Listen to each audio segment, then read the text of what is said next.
Hey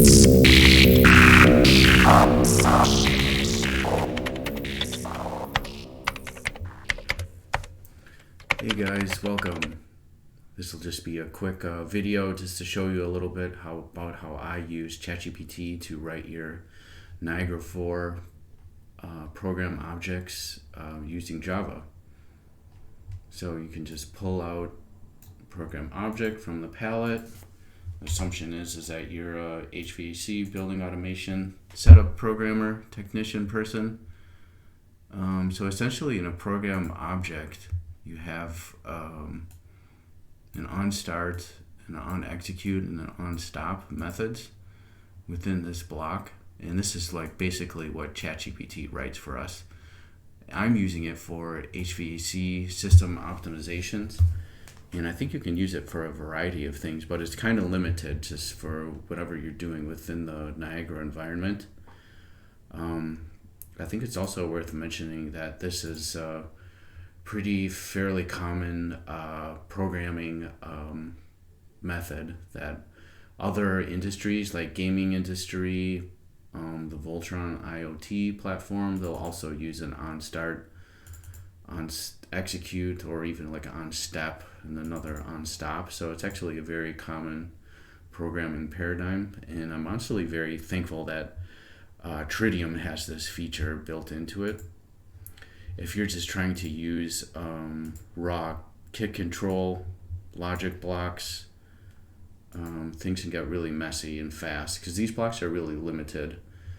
Limited number of inputs, and you can create like a massive ladder logic wire sheet mess very fast. So I find that this program object block is actually pretty slick. But the idea is to start somewhere small and get confident with what artificial intelligence ChatGPT is writing for you. Like for instance, ChatGPT wrote all this for me. So this is your slots. This is your inputs 1, 2, 3, 4. I put in on execute period. And there's also your output. And this logic block is just writing what's the sum of input 1, input 2, input 3, input 4. Same thing that the kit control add block will do, except I made my own. And if I'm interested in increasing this, the number of outputs, I can have that option as well. Like for example, if I want to add 10 inputs together, 20 inputs, you can't do that with the default logic blocks that come here. You'd have to chain them all together. And plus, something that I'm doing in optimization is sometimes I need to view a whole variety of inputs, and perhaps even in trim respond algorithms, I'll remove the rogue zone. I'll remove the top highest number of V box damper positions if I'm adjusting the supply fan static pressure, and I find that very hard to do. Like if I'm just chaining a bunch of AND blocks together, how do I remove the N highest values? But you can do that with program objects.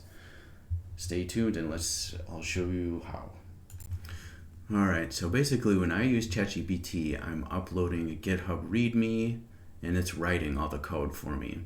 You can do it really fast. This is what my logic block looks like for an air handling unit leaving temperature set point. And then on the left-hand tree, this is a production system. It's sped up in real time, but I'm actually linking together all of the inputs right here, which is actually just like a common way to set up Tritium building automation. But so I wanted a time I can set up an air handling unit optimization in 6 minutes. So that was my timed on the live system, and I'm linking all of the air handling unit terminal load points and also the air handling unit fan status together, and it'll write. I'm also, this might be hard to see, but I'm also validating in Grafana on the live systems that my algorithms are working properly. So The point being is these methods work. I'm actively using them in live systems for optimization, and I think it's pretty slick. So let's walk through an example. Just a little bit of background for myself. So I'm was programming, building automation systems for about 10 years. And then I got a little bit into programming. Most of my building automation experience was using Workbench, a lot of JCI Metasys, a little bit of Andover and Schneider Electric. So I have been setting up building automation system for a good 10 years and programming for another good 5 years. And I started out with Python. I think Python is like an awesome beginner language to learn. So like what really helps, what I find doing this is having some experience in programming, but I don't think you really have to have a lot of experience in programming, as if AI can write the Java code for you and the person is really comfortable in Workbench and you know what you're looking for, you know what you need to feed into your block and you know what you need to take out, AI can write the code for you to do that, and you just have to keep pushing AI to do this for you. But it does help having some programming experience. I really like this course on edX, taught by Georgia Tech, Introduction to Python Programming. So this is complete beginner, but it walks you through fundamentals, syntax, control structures, and this is like the really good stuff. It's getting into data structures and algorithms. So this is like computer science student 101 freshman, sophomore year coursework, I think. I don't have a degree in computer science or IT, but so I'm learning this as an adult, almost towards my 40s, and wish I would have done a little earlier, but it's great stuff. So if you can find like a really good coursework that gets into data structures and algorithms, this is the good stuff. That what you're doing in a program object is essentially you're writing algorithms. Be careful if you're shopping around for coursework to take in programming. There's a ton of it out there. And some of it, just might get, into like a little bit of stuff you might not need to. Like this does cover algorithms, data structures, software engineering, web development. So it might be okay. There's a lot of bad courses out there that I never found very useful. Currently, I'm actually taking a C++ course that's more getting into some more advanced algorithms that I personally like studying algorithm and data structure theory without vibe coding, no AI, because it kind of feels like it's cheating a little bit. But so basically, if you're taking coursework, don't use AI to do your learning processes. This is what you need to do, is study the computer science theory. And then once you're kind of comfortable with the theory, some computer science theory, even if it's the freshman year 101 stuff, that's great. That's all I think I need. I'm kind of a little bit interested in C++ and C to do maybe some embedded software development maybe some days. I think that resolves a lot around the C++ world. So I'm kind of keeping my foot open, but just another course that teaches you the fundamentals of computer science. I think for anyone out there that's, hey, I'm born Tritium Workbench, I'll die Tritium Workbench, Java is all I want to learn. There's actually like a newer course on Coursera taught by Amazon that's specifically just for Java. And I also think it has like some really good, I've even took a couple of these courses just to check them out a little bit, but it's Introduction Programming with Java, Data Structure and Algorithms, which is really good. This is the good stuff. No cheating, no vibe coding here. Even gets, I haven't got this far in this course, but gets into database management, SQL, full stack web development, and even using generative AI. So I think this would be like a really good person. If you're like, let's say you have 5 years experience in Workbench, or even if you're just starting out, and you want to learn something else on the side, I think this will make yourself like incredibly useful, especially even getting into web development. That's where you'll gain the ability to be like beyond just a systems integrator, a Workbench user. You can get into master systems integration work. So that's like where you're creating an API. I work for a master systems integrator, so sometimes we integrate the building automation system, and I'll set up an API for another company to retrieve data, which I'll do that on a different future YouTube video someday. But so this will kind of give you those skill sets of, if you're learning back-end web development, and you know how to use Workbench in your systems integrator role, you'll be incredibly useful for a master systems integrator career move someday. So learn your programming and anything IT, cybersecurity, be super useful. So, and once again, this is just about we study the theory of computer science. Now, no vibe coding, no cheating, and then we put AI to work in Workbench in a program object.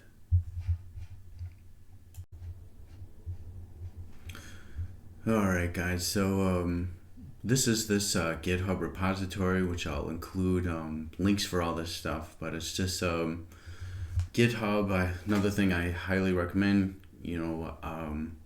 Learn it. Learn Git. This will only make you like more. I think all of us should be using GitHub, backing up a lot of projects. This is like what the software engineers do. So it'll only make you like a more well-developed skill set, more attractive for that master systems integrator role some days. So this is just my silly GitHub account about how addictive vibe coding is. So I think like all of the software engineering, software development, it's just like the latest and greatest crave for how addictive it is to fast prototype.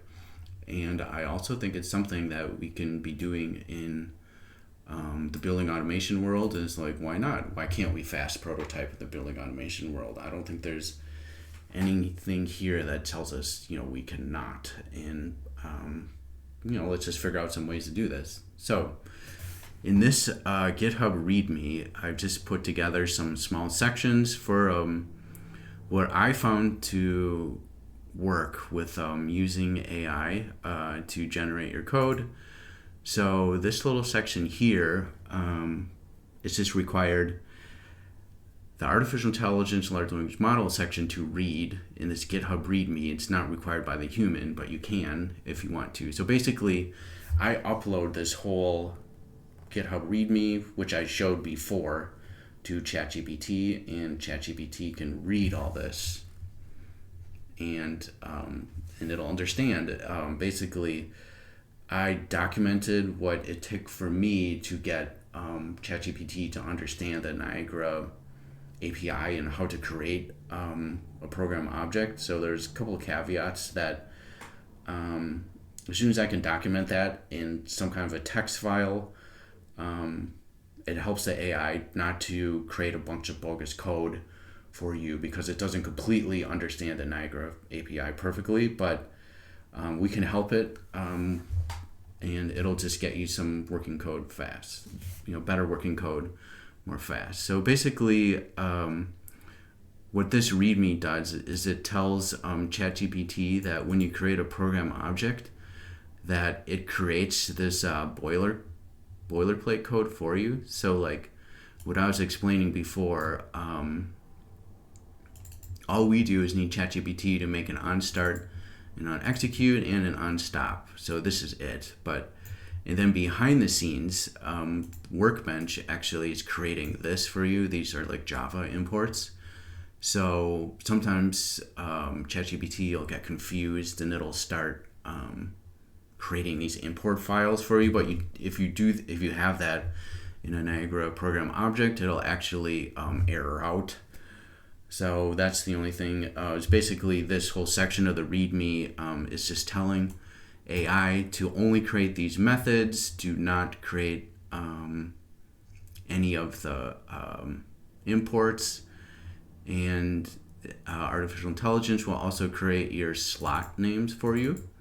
So this is something that I've been working with. So I've been working with creating algorithms where I wire in different slots. These could be temperature sensors, VAV box damper positions for an entire air handling unit system, whatever you want. And then also like these could be min-max for my algorithm adjustment set points. So that could be duct air pressure high and low, whatever your air handling unit algorithm should reset in between, and then how often should your algorithm update. Also, we have to compile, I'll demonstrate this a little bit later, but screenshotting right into ChatGPT, the error. This is an example basically of what ChatGPT LLM output example. So yeah, so this is just instructions for the large language model. So further down in this GitHub README, the ChatGPT ingests all this information. This is the adder example, which I showed earlier. So kind of shows you the calculation. This is also Java code right here. So you can copy this directly if you want to and paste it right in your program object, or in the top here, you can also just download these bog files directly and get it right into Workbench. So that's just another common way to get basically compiled Java programs into your Workbench tools, just right through the bog file. Okay, so I'm just going to move a little bit further down. Oops. All right, so these are just like a little bit more complicated algorithms, one by one, and they're supposed to be kind of nestled in together. So this is just a min-max average, a block that I made, and you can I also made a rolling average output. So this is like I was saying before, that you can make as many inputs as you need, as you want. So that's a neat thing about program objects, is you can just keep on growing them like whatever you want. Rolling average, this is like what the Java code looks like for that. So ChatGPT reads this README and then gets to understand this one. Here's another one for a custom cooling capacity calculation, where just an example. So we're just feeding in basically a flow rate, specific heat, return supply temp, update interval, and we'll output either BTU hour or KW if you're using metric calculations. Hey guys, so I think you get the basic ideas. This GitHub README is basically the instructions for AI, and it's also super useful for the human, is that you can look at the Java code inside. There's also a little bit tutorials, and they get a little bit more complicated as you scroll down. And these air handling unit trim response, inspired by Guideline 36. I'm actually using this on the live system and optimization, so I think it's pretty slick.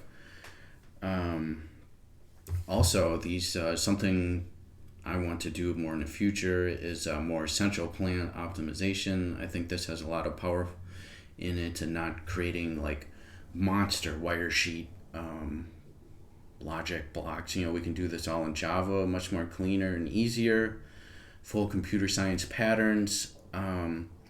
And also, I think a neat feature which I want to do in the future is, like, once I have like a full blown algorithm in Java, it's tested, it's working. Now we can use ChatGPT to convert this to Python, convert it to structured text for OpenPLC, and ChatGPT will just do that all within like 30 seconds, and that's why this vibe coding craze is kind of addictive. So another thing worth pointing out is keep track of your JACE resources. The CPU usage, keep below 80%. Spikes are okay, and also heap memory usage is that you want to keep your heap memory usage below 75% of total. This is actually a JACE appliance. I think a JACE 8000, but if anyone out there, if this is not correct, this is what I found online to keep your resources as. So before I'm even touching an appliance, I'll document that these heap resources especially are below 75%. So things to keep an eye on.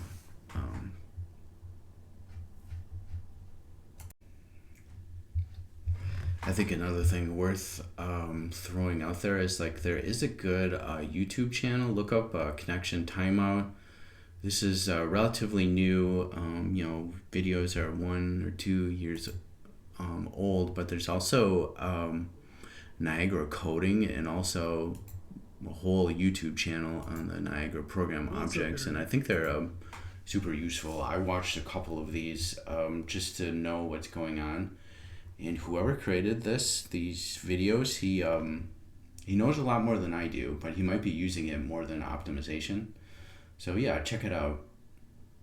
I think it's also something that we could do in the future is actually use YouTube to transcript. So we could save these to text file. We could also feed them into the large language model, and just to get AI up to date, including myself, on what can we all do with these program objects, because I think there's a little bit more power behind them, even though they're just still kind of limited. But I think there are some features or I don't even know about yet, but more to come on that. Hey guys, another thing worth mentioning is so anyone at Workbench, we're all familiar with the Git control here, and so what you can do that's kind of cool is you can decompile it. It's all Java, so you just have to go to find our modules. Anyone familiar? I use Genesis, and go to your modules directory. These are all jar files, compiled Java, and I can even find, here's our Git control. Let's try this one, Git control RT, decompiler.com. We can see what the Java files look like. So let's drill in here. So let's see, where were we? We were in, let's go see what an AND block looks like, or even tstat, but here's the and logic folder, so let's go find that. So logic, and this is an and. This is an and block. So it looks like they do probably some similar stuff that what I was trying to do. They have a calculate function. So they're adding it. So it's a little bit different than a program object. If we wanted to go see what back in the HVAC folder, we can do that. Let's see what a tstat looks like. Our famous tstack. Here's our set CV. Our different set points. So this is what a tstat block looks like under the hood. It's all Java, so we can do the same thing in a program object, which is we can do this too. We don't have to be rely on widgets. But these are also packages, so maybe I'll do this someday, I'm not sure. Maybe I'll take a course from about the Tritium developer certification, but I'm not quite there, and everything I need at the moment is within a program object. But if I wanted to get really fancy and create a whole driver, if I wanted to create like a REST API or grab like data from a cloud server, I think I would need to be doing a full-blown Tritium developer process, but a program object is working for me. But I thought I just wanted to show this. This is kind of useful. You can decompile any modules and you can check it out. Alrighty, so here's kind of a live example. So in ChatGPT, I uploaded my README from the GitHub profile and also the picture, so ChatGPT can at least try and look at these, and it can kind of put it together on where it was in the README. I also think that my experience is that ChatGPT is really good at screenshotting, including even just screenshotting a BAS, like try it out sometime. Just screenshot an air handling unit, plop it into ChatGPT, and it does, it's really well at knowing this is an air handling unit, it's a building automation graphic. Sometimes it could even see that something is wrong in the graphic if you ask it. So yeah, I think ChatGPT has really powerful screenshotting abilities. They call it in computer vision, there's a process called character object recognition, and in my experience, ChatGPT is excellent at it. So it's one caveat that in Workbench, when you compile a program, you can't copy and paste the text, but you can screenshot it, so I'll demonstrate that here shortly. So I'm just going to start out simple, which I recommend doing. So I'm just going to say, create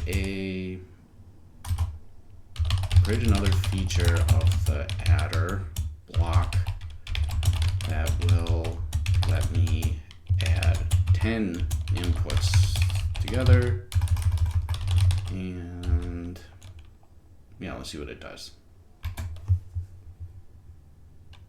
So basically I'm asking it, I want to create an adder block with 10 inputs. Like I was saying earlier, you can't do that with these. With the ones that come with Workbench, you'd have to chain them all together. So yeah, let's see what ChatGPT says. Okay, so it knows, got it. Here's your 10 input versions, and then with the README fed in there, it kind of knows what it's looking for it, and it gives you, here's all your slot inputs. Well, it's even asking me if I want, this is a status string and wired in counts. Okay, so this is my Java code. All right, so let's try modifying it, and then we're just going to do this right in, oops, and what you have to be careful is it wasn't finished editing it.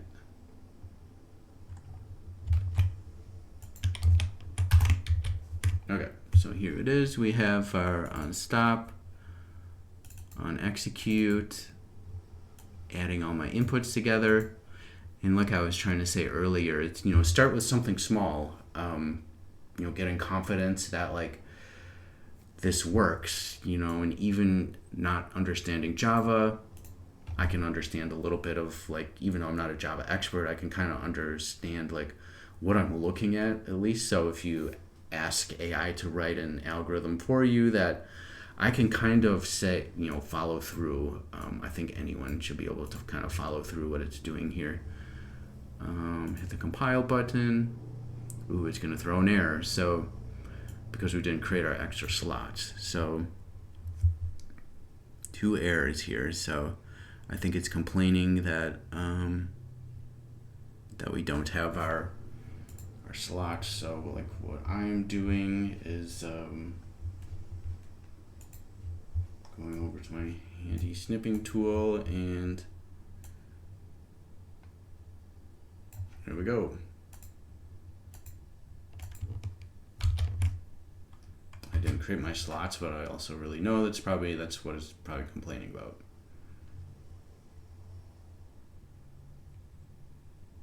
Alright, so it didn't actually. Alright, so it's going to rewrite us some different Java code.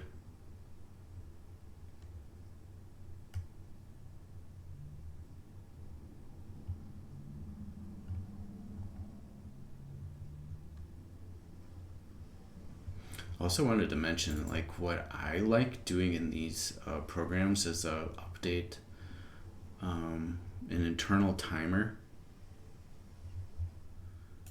All right, let's try this.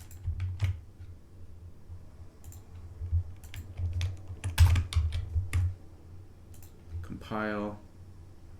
Okay, so this looks a little bit better. Let's see, so what are all my slots I need?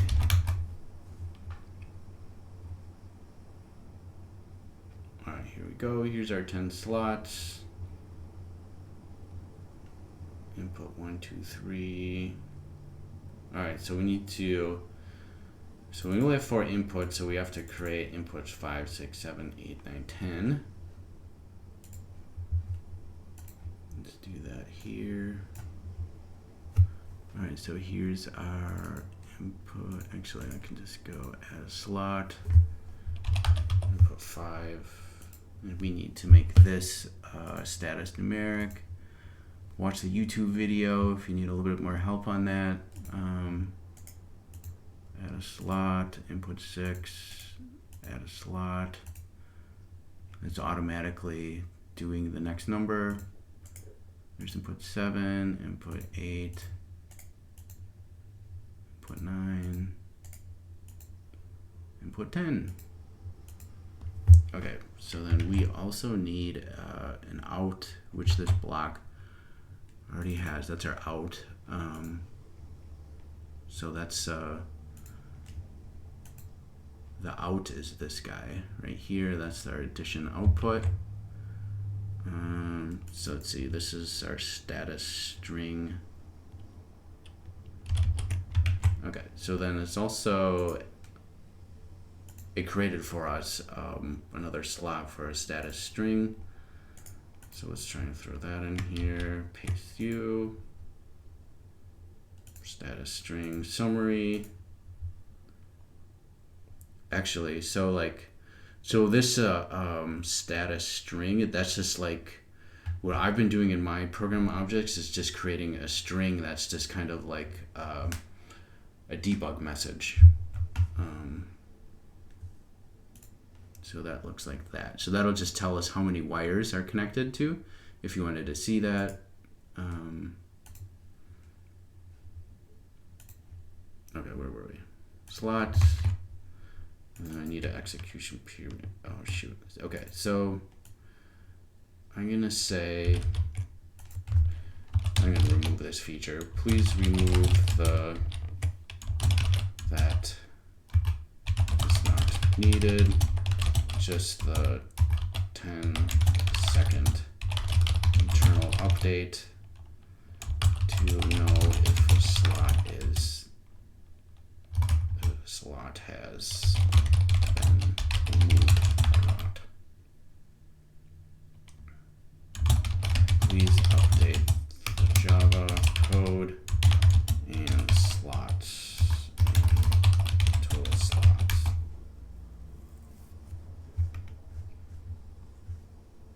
Okay, so it's just the fix. So like what I like to use is a fixed 10-second internal timer. So basically in your slots, like what I think all of the default key control blocks use, maybe it would be something asking like a Charles on LinkedIn that if you use an execute on change, is that what consumes a lot of JSON memory resources? But I like to use just an internal 10-second update, and I never check this. You know, that the whole block needs to update every time an input updates. I think every 10 seconds is good enough for what I need. And then I also want to make my wired count as read only, as with the out is also read only too, because we're only feeding in data on the inputs. So all right, let's see what ChatGPT has for us now. Updated code.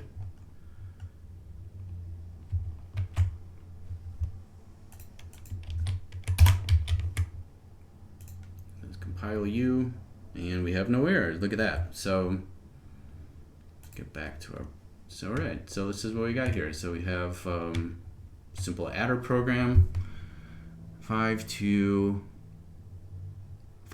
plus 2 plus 3, we got 15, so that's working. So, and if we even wanted to, let's duplicate U. And what I like to do in my blocks is like, all right, so it's just like a simple adding program, and it's just, what I think is nice is just to get confidence in, like, start with a simple adding block, and once you're confident with this, then you can grow to more complicated algorithms, maybe even rotate the chillers in your chiller plant.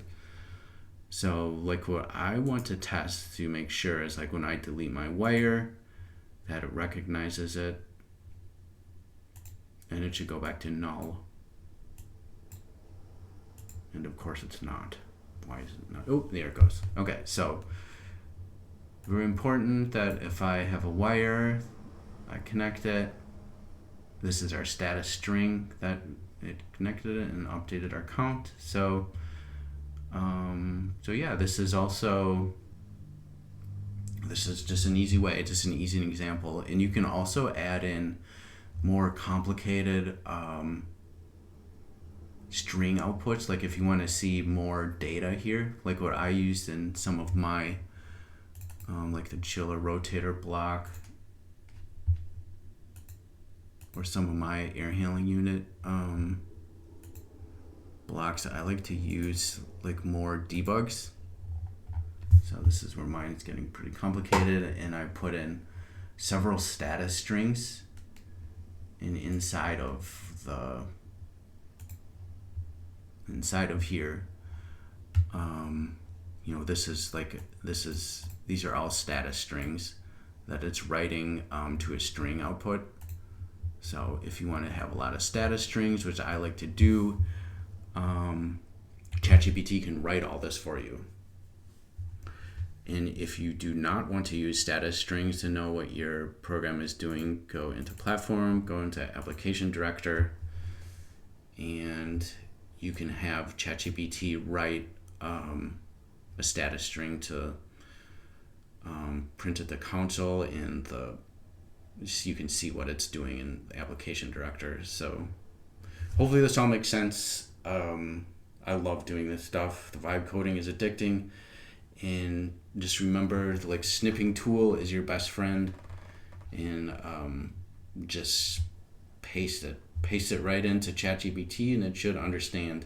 And I think that this will just get better and better and better. One thing that I'll have to update my GitHub README, that it tried to create this a couple slots that I don't think we should be using here because I'm not really familiar with it. But if I scroll down here, this rel time, I don't know what that is. I'm not going to use it, so I'll just make that internally, so we'll make the README a little bit better, so you feed it right on the ChatGPT and it'll just know right what to do. So thanks for watching, guys. Have a great day.